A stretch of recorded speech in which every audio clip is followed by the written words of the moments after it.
Hey, I'm Julie, Fei-Fan Balzer, and the other day while answering YouTube questions, I realized that while I've done several videos that show vinyl being cut with the ScanNCut DX, I've never done a video that's just dedicated to the process of cutting vinyl with your ScanNCut DX. So that's what today's video is all about.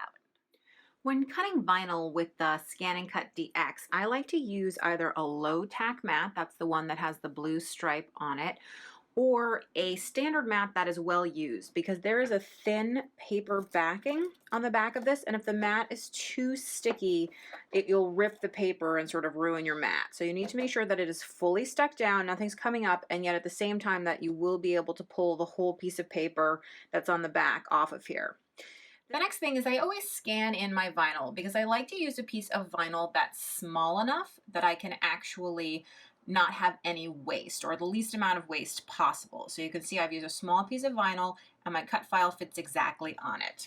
So the next step is to say, okay, and you're gonna select cut, but you're actually not quite ready to go yet.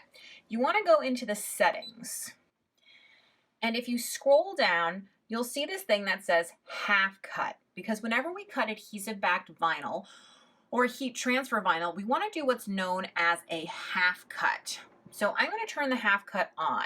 Now you may notice that my half cut pressure is set to 2. That's not the default. So let me bring it back to the default, which is auto. And you know that it's the default because it's in this black rectangle.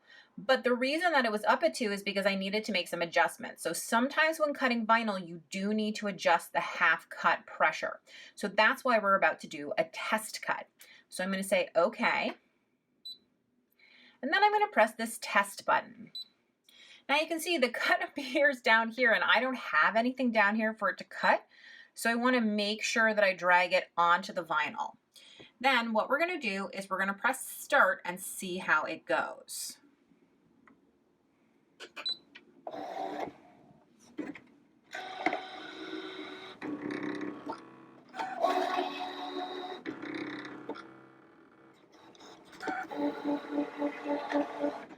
So I can see the little triangle here. And the first thing that I like to check is, did it cut through the paper? So it didn't. That's the good news.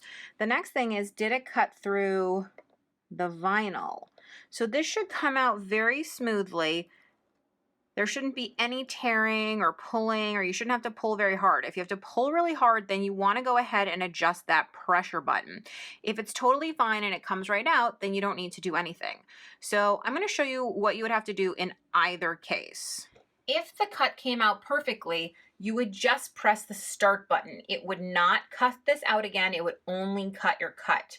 However, if it did not come out well, then you're going to choose test again.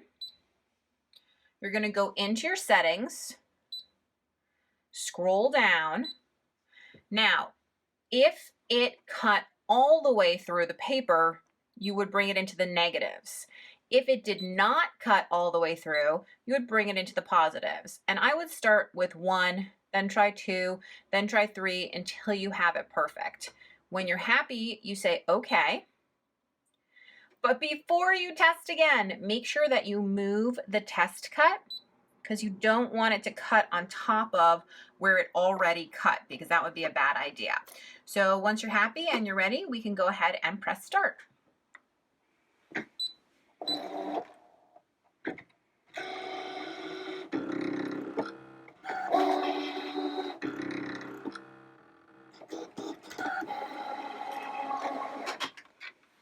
Once again, I want to check the back to make sure it didn't go all the way through, which it didn't. Make sure I put this down again and then pull my cut. And it came out easily and perfectly. So now I'm ready to just press start.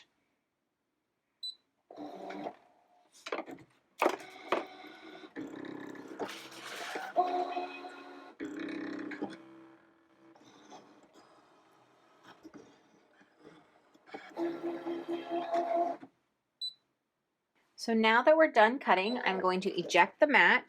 You can see this whole piece comes off as one, and it didn't leave any paper residue, so I know my mat was the right stickiness. And now I'm going to weed this. Weeding is the process of removing what you don't want from vinyl because, again, it's kiss cut, meaning I was able to pull it out like a sticker. It's not cut all the way through. So you can pull away, and I am using a ScanNCut hook tool, but you could use a seam ripper, a needle, a pin, whatever works for you. I find this tool very comfortable and easy to use. It lets me grab a hold, you can see, of these pieces of vinyl. And I just use my finger as a placeholder for them. And now you can see why it was important to use a smaller piece of vinyl, because when you pull that excess vinyl away, you don't want to be wasting a whole sheet of vinyl, right? But check out this really cool leaf. So let me grab a transfer sheet and we'll go ahead and put it on something. This is a zipper pouch, which you can see I applied vinyl to. It was really easy.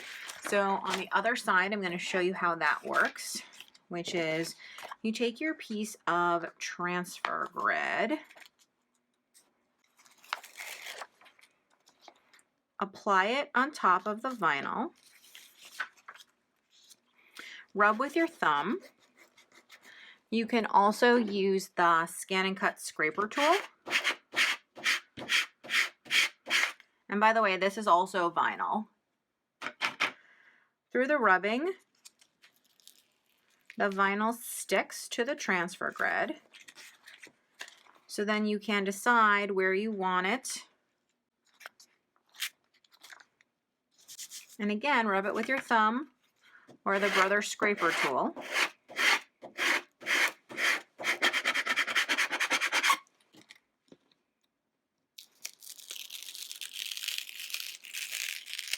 And you can save this transfer grid paper until it's no longer sticky. So I always put it back onto the original backing and save it for later. But you can see this is on here.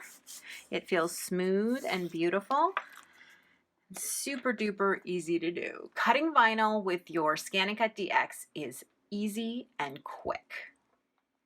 Thanks so much for watching. For more tips, tricks, and tutorials, be sure to visit my blog at balzerdesigns.typepad.com, subscribe to my YouTube channel, and of course, don't forget about the ScanNCut website at scanncut.com.